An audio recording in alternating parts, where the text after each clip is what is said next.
membahas tentang bagaimana sih sejarah GMKI terbentuknya. Pasti teman-teman semua pada penasaran kan? Sebelum itu, perkenalkan nama saya. Aku Agnesia Tambunan sebagai Kedvik PKK Komisariat Putra Dompa selaku moderator yang akan membantu berjalannya podcast pada hari ini. Nah, di samping saya juga ada pengurus pusat koordinator wilayah 13 Abangda Andi Pratomo yang akan menceritakan bagaimana terbentuknya GMKI. Halo Bang, sehat Bang? Sehat. Belakangan ini kesibukannya apa tuh Bang? Belakangan ini ya keliling-keliling cabang lah. Cabang, mau cabang. Ya, sampai saat ini juga keliling cabang kan. Ngawal cabang yang melakukan organisasi sampai ke pelantikan. Mungkin itu saja. Baik Bang, makasih Bang. Nah, biar nggak memperpanjang waktu juga.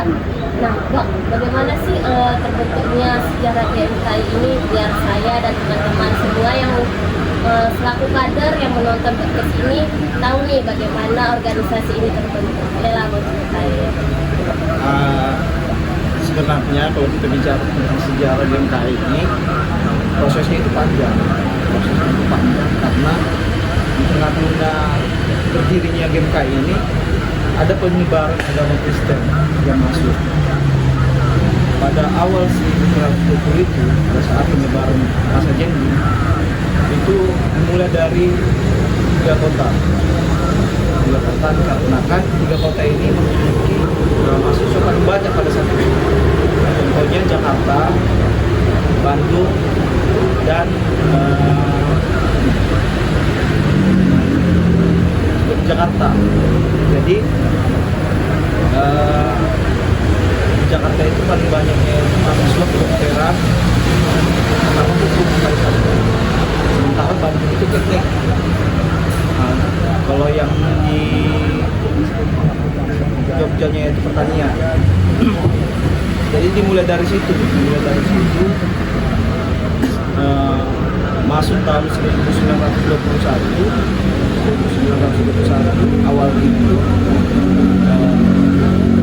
ada namanya NCSP, Netherlands Christian Student Vereniging pada saat itu. Jadi secara globalnya itu namanya WSCF kawan-kawan, World Student Christian Federation. Jadi itu tingkat nasionalnya. Namun ada tingkat negaranya namanya Netherlands Student Christian. Jadi itu tingkat negaranya pada saat itu. Jadi berawal dari situ senior melihat ada potensi di Indonesia, terutama 3 kota tadi, ada Jakarta, Bandung, sama Jakarta tadi saya bilang. Jadi dengan alasan banyaknya mahasiswa yang ada di apa ini, di 3 kota ini, dengan segala kegiatan-kegiatannya yang bersifat nasionalis, dimulai juga dari kegiatan-kegiatan yang bersifat spiritual, itulah keluar inisiatif dari senior itu bahwasanya cocok kita buat wadah di sini gitu.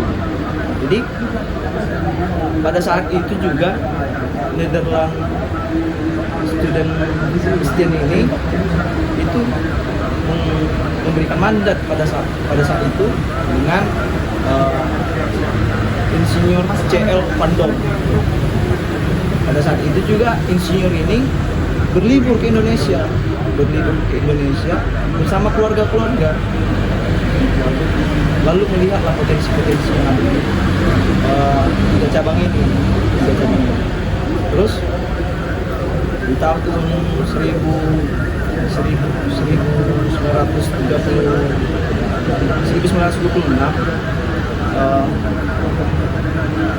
terbentuklah Christian CSP Okjapa pada saat itu. CSP Okjapa ini itu pada saat itu itulah CSF pertama yang ada di Indonesia pada saat itu. Dan bentukan itu. Pada saat CSP Okjapa ini dibentuk, pertama kali dibuatlah kegiatan yang bersifat nasionalis, kegiatan spiritual. Terus mulai dari situ juga adalah namanya konferensi pemuda Kristen sedunia pada saat itu. Mulai dari situlah awalnya. Itu awal timbulnya dari bertumbuhnya nilai-nilai Alkitab pada saat itu, karena GMK ini juga hadir gara-gara kegiatan-kegiatan yang dimulai dari penelaahan Alkitab. Terus setelah dari situ pada saat itu WSJF melihat cocok juga ini buat kegiatan-kegiatan di sini, karena di tengah-tengah kebangsaan yang sedang sulit, tapi semangat kawan-kawan ini dengan jiwa nasionalisnya, serta kegiatan-kegiatan yang bersifat spiritual juga dilakukan kawan-kawan ini. Maka dibuatlah kegiatan juga konferensi pada saat itu di Citerap. Kegiatan seperti itu pada saat itu yang dimandatkan itu pada saat itu sekretaris jenderalnya itu Insinyur Dr. John Mott yang apakah yang mengawali kegiatan-kegiatan di situ, dimulai lagi dari proses-proses yang ada seperti kegiatan diskusi, kegiatan penelaahan kita, terus bagaimana membangkitkan nilai-nilai kekristenan sama daya-daya kritis pada saat itu. Jadi pada saat juga Dr. John Mott ini hadir ke Indonesia, beliau jumpa dengan Johannes Lemena ini. Pada saat itu Dr. Johannes Lemena hadir hanya sebagai dari Yong Ambon pada saat itu, karena dulu pada saat tahun 1920 itu organisasi-organisasi kemahasiswaan hanya bersifat lokal. Maka dari situ juga sebenarnya proses dari Sumpah Pemuda yang sering kita laksanakan itu, sering kita ingat itu. Ada namanya Yong Ambon, ada namanya Yong Batak, ada Yong Islaminten pada saat itu. Jadi pada saat Dr. John Mott ini ketemu sama Dr. Johannes Lemena tadi, Dr. Johannes Lemena ini juga memiliki semangat yang tinggi melihat gimana kondisi bangsa pada saat itu, peran mahasiswa yang sangat dibutuhkan perihal keputusannya untuk membangun bangsa ini, serta perlunya juga sebagai mahasiswa yang Kristen ini harus bertanamkan bahwasannya spiritual itu sangat perlu di mahasiswa Kristen pada saat itu. Jadi pada saat tahun 1946 itu mulai ada gejolakan pada saat setelah adanya NCSP ini, ada CSP of Java ini, dulu sempat juga pecah adanya namanya PMKI, Persatuan Mahasiswa Kristen Indonesia pada saat itu. Jadi PMKI ini punya Indonesianya, CSP ini buatan Belandanya gitu pada saat itu. Tapi kegiatannya itu sama seperti CSP juga pada saat itu.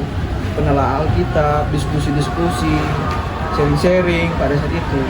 Namun pada saat 1942 sampai 1945, di situ kan masa penjajahan Jepang, sudah nggak masuk lagi, sudah berhenti toh penjajahan Belanda. Namun pada saat pemerintahan Jepang, hal yang berbau Belanda itu semuanya di stopkan. Jadi sempat vakum. Namun setelah kembali lagi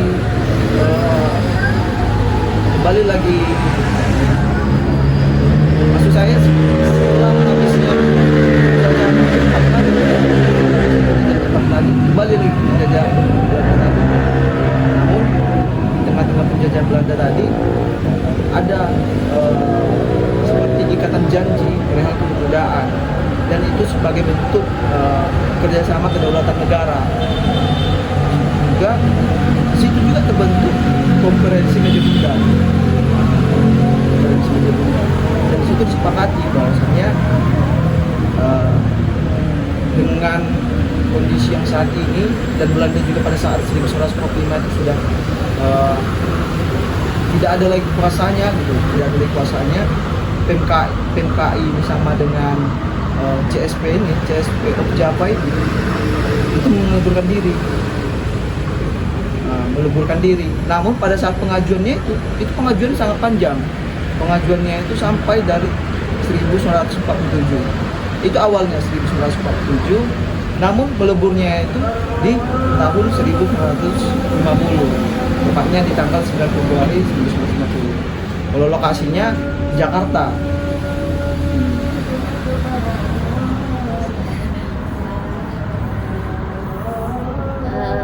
Itu juga ya cerita dari sejarah GMK ini, dan ternyata sejauh ini ya saya juga belum tahu sih cerita sejauh ini yang saya dapat dari pengurus cabang saya pada saat saya maper.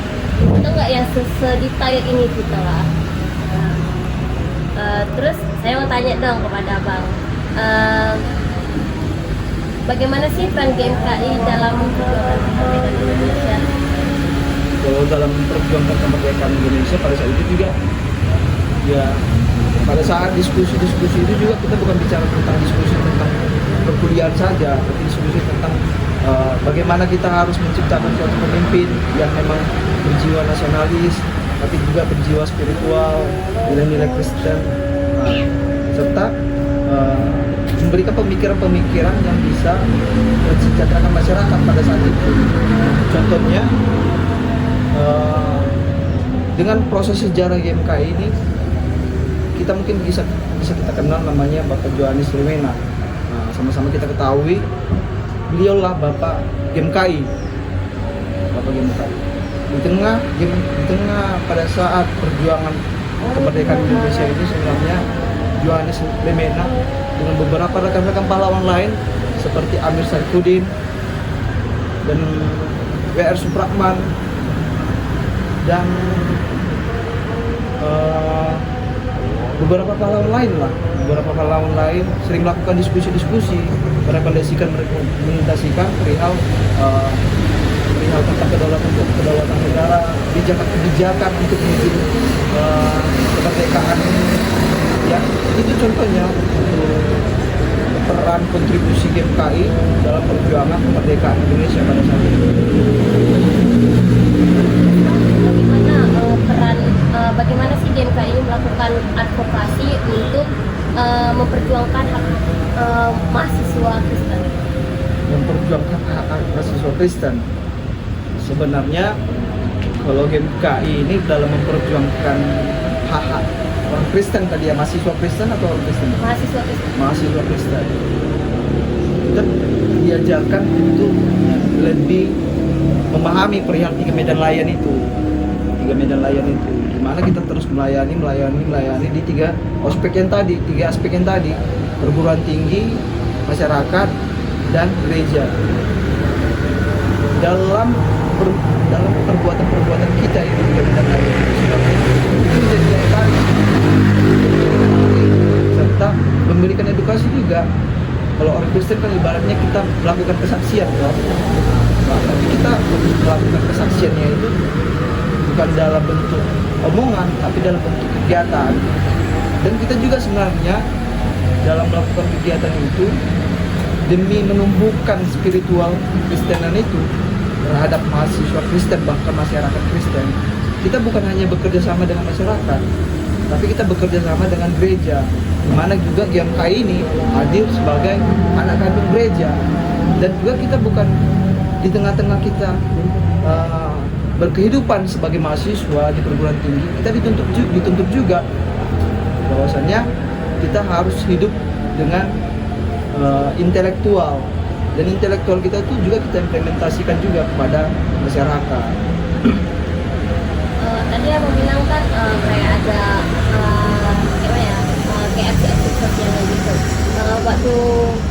pada saat itu apa aja aksi sosial yang mungkin bisa menarik mahasiswa Kristen ini untuk ikut serta dalam kegiatan itu? Pada masa sejarah dulu. Ya. Pada masa sejarah dulu sebenarnya masyarakat dulu, mahasiswa yang dulu memiliki kesadaran bahwasanya kita sama, sehingga karena satu pemahaman spiritual itu, kekristenan itu, mereka butuh wadah, butuh pergumulan untuk melakukan diskusi-diskusi.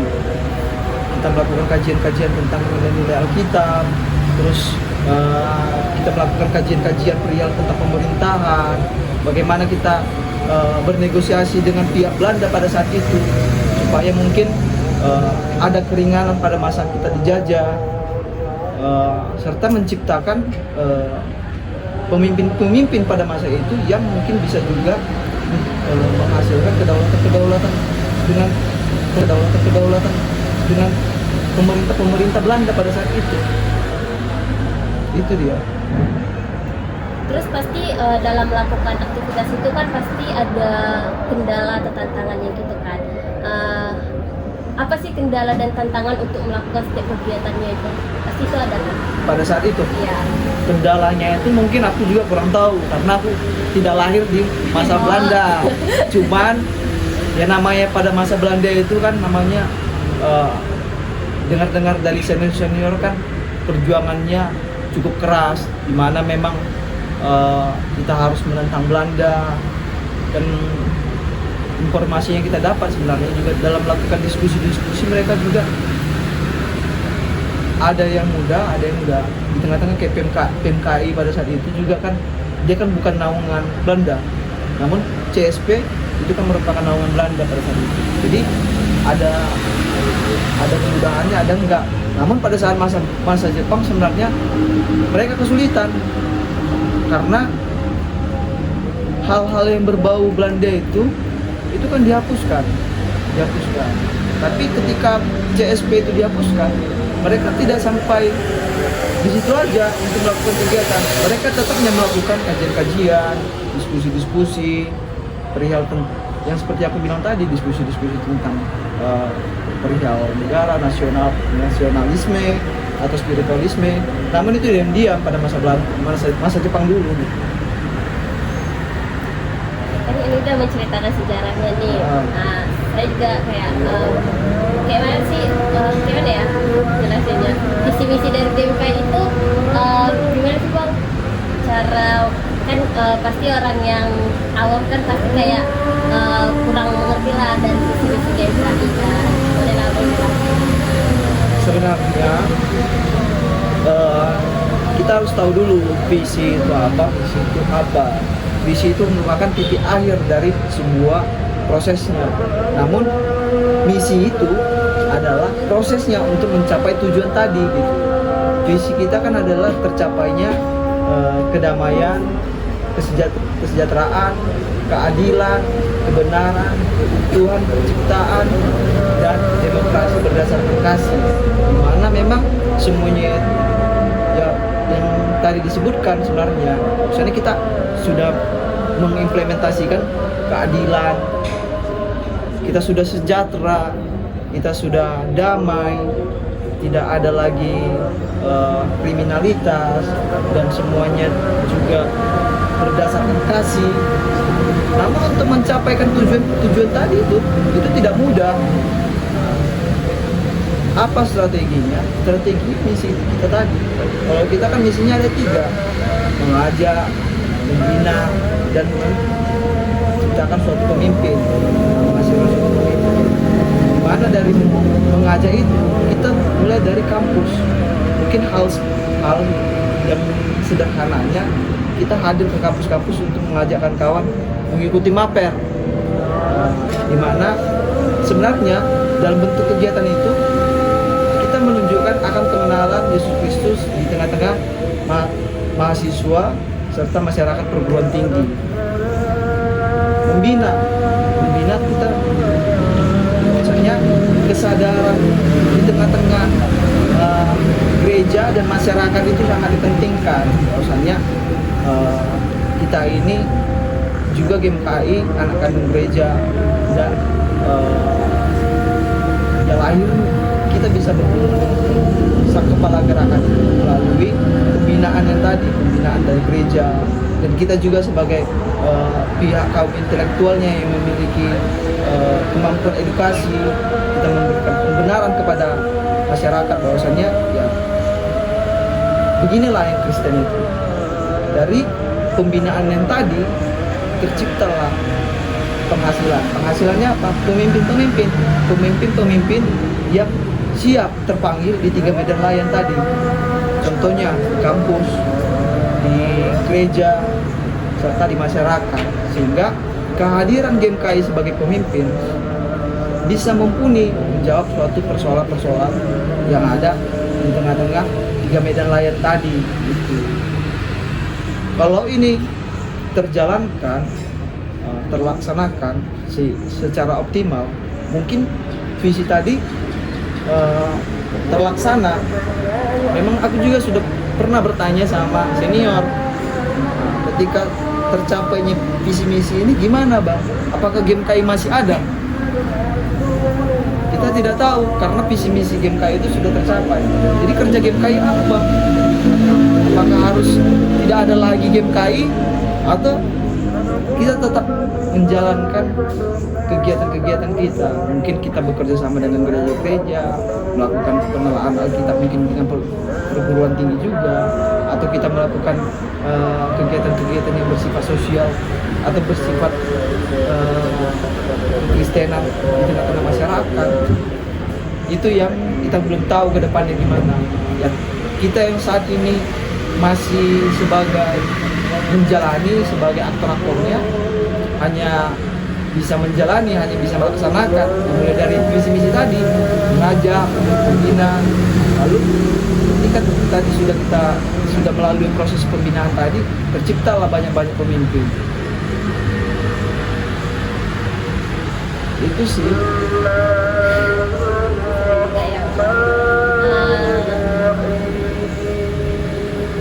Mungkin ada lagi mau sampaikan saya dari sini kayak apa gitu yang kayak sebenarnya kalau perihal tentang sejarah itu kita nggak bisa bicara sebentar, tapi bisa satu harian, karena di tengah-tengah kehidupan yang krusial pada masa dulu itu banyak penjelasan yang tidak tersampaikan karena waktu kita juga singkat. Contohnya dalam kehadiran Dr. Johannes Lemena pada saat itu juga masuk ke dalam kabinet, apa saja inovasi-inovasi yang diberikan, karena juga sama-sama kita ketahui Dr. Johannes Lemena itu saya bilang orang yang paling pintar, karena inovasinya itu sampai sekarang masih terpakai, yaitu Puskesmas. Beliaulah yang membuat inovasi prinsip Puskesmas tadi, karena pada saat itu bicara tentang kesehatan itu sangat perlu. Makanya di tengah-tengah kesehatan yang sangat krisis pada saat itu, Dr. Johannes Lemena membuat inovasi seperti Puskesmas, Jamkesmas, dan dokter wajib kerja pada saat itu. Tidak sampai di situ aja dia memberikan inovasi. Bayangkan Dr. Johannes Lemena ini dia bisa menjabat sampai 20 tahun pada masa itu. Bahkan sampai dibilang tangan kepercayaan Soekarno ya Dr. Johannes Lemena. Seharusnya kita berbangga bahwasanya aktor GMKI ini adalah aktor yang paling pintar, aktor yang paling tulus, serta aktor yang paling sederhana gitu. Bahkan pada saat saya pernah dulu cari referensinya, pada saat dia juga masuk kabinet, ada namanya rapat kabinet, dia tidak mau tinggal di penginapan yang dibiayai oleh negara. Yang ada dia pakai biaya dia sendiri gitu. Bahkan bisa kita lihat pakaian Dr. Johannes Lemena itu sederhana dan itu saja gitu. Tapi di balik kesederhanaan dia, keterbatasan dia melakukan pelayanan setulusnya gitu.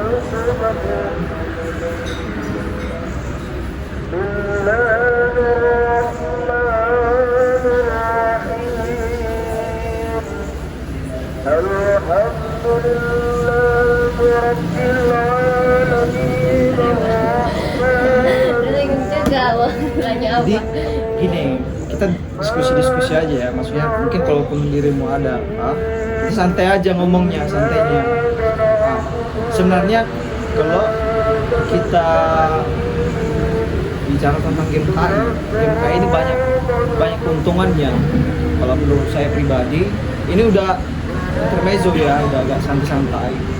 Karena yang dulu saya itu bisa dibilang kurang bisa berkomunikasi, terutama dengan perempuan dulu pada saat itu. Cuman pada saat bergame KI, saya mampu berkomunikasi dengan perempuan. Terlepas ya kita nggak ada yang aneh-aneh kan, nggak ada aneh-aneh. Maksudnya ya kita berkomunikasi, kita dibangkitkan lagi kepercayaan diri. Karena pada masa itu saya pikir kepercayaan diri saya tidak ada. Bahkan dalam hal berdoa juga ketika ditunjuk, saya menolak pada saat itu. Mungkin itu hal dasar bergame KI saat ini, kegiatan-kegiatan itu. Sementara sifat game KI itu sendiri adalah nasionalis dan spiritual tadi. Yaitu spiritual kita apa? Nilai-nilai kekristenan itu. Itu yang harus sebenarnya kita bangkitkan. Setelah saya masuk di game KI, itu saya ketemukan, itu saya dapat dari game KI, itu terimplementasi di kampus. Mana misalnya saya menjadi ketua presentasi, sehingga dalam pemilihan kata pada saat kita presentasikan kawan, kita bisa memilih kata-kata yang mencitrakan bahwasanya inilah kaum mahasiswa. Atau mungkin pada saat sesi pertanyaan, kita ada keberanian untuk bertanya, kita ada wawasan seputar konteks apapun itu. Bahkan kita diajarkan untuk mencari tahu apa isu atau kasus-kasus yang sedang dialami di sekitar kita gitu. Terus Bang, mungkin kan pada saat itu kan juga banyak nih yang mahasiswa juga kayak tahu tentang dan bagaimana pemimpin sebelumnya itu menarik kader-kader itu untuk ikut serta di dalam organisasi. Karena sejauh ini ya saya berkesan kader-kader itu lumayan susah sih sekarang untuk diajak berkegiatan gitu misalnya. Kita harus mengikuti zaman, bahwasannya pada masa saat ini juga kita tidak boleh acuh perihal tentang teknologi, atau mungkin kita mengikuti teknologi tapi kita tidak memanfaatkan dengan sebaik mungkin. Contohnya saat ini ada beberapa platform sosial media yang ada, rata-rata itu kita semua yang kita miliki, kita pakai, tapi yang kita baca itu kadang hal-hal yang tidak bersifat benefit untuk saya. Tapi dengan kehadiran teknologi yang sekarang ini, sebenarnya ketika kita memiliki daya kritis sebagai kaum intelektual, kita bisa memperdayakannya dan bisa menjadikan suatu keuntungan. Mungkin dari kita sendiri sih, badan pengurus cabang atau pengurus menciptakan suatu kegiatan-kegiatan yang bisa menjawab persoalan tentang apa yang dibutuhkan dengan kader. Saya selalu mengumpamakan bahwasanya pengurus itu ibaratnya seperti koki.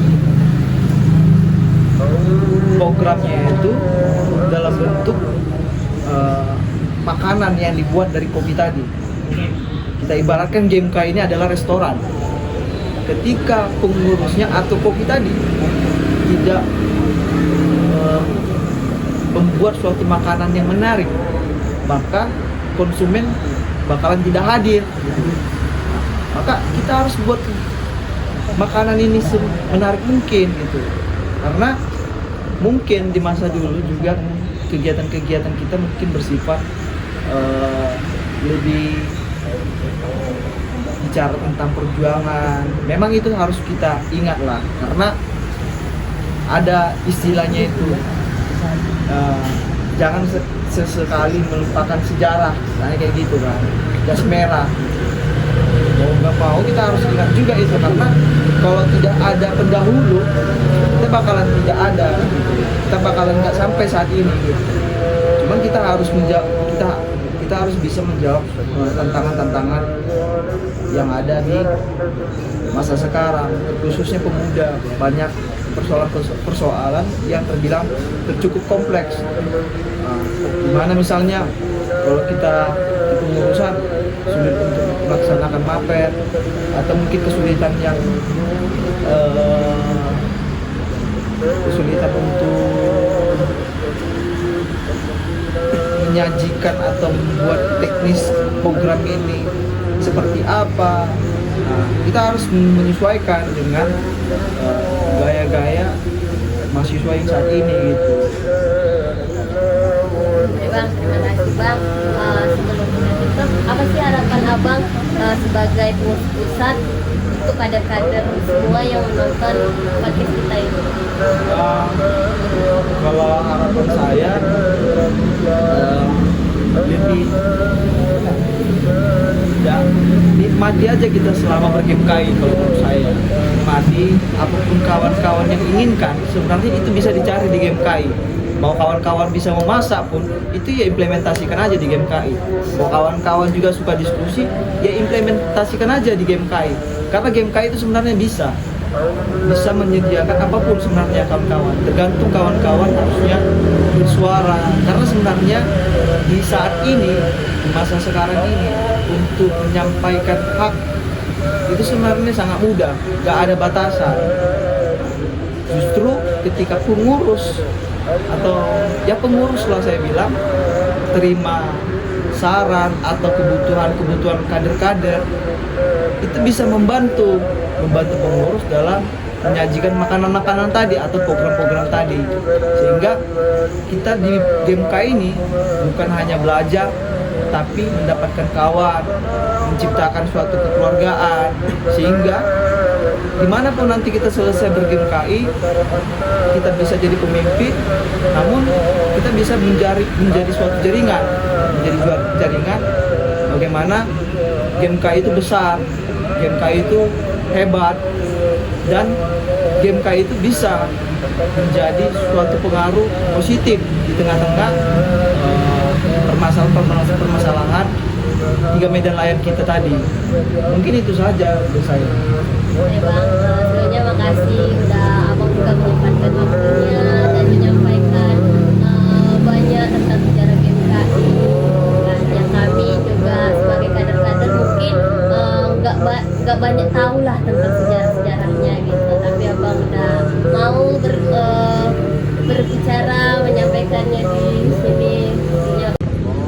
Mungkin sekian dari pembicaraan kami. Saya selaku moderator, aku Agnesia Tambunan, dan saya Andi Pratomo sebagai koordinator wilayah 13 pengurus pusat GMKI. Akhir kata saya ucapkan tinggi iman, tinggi ilmu, tinggi pengabdian, waktu Indonesia.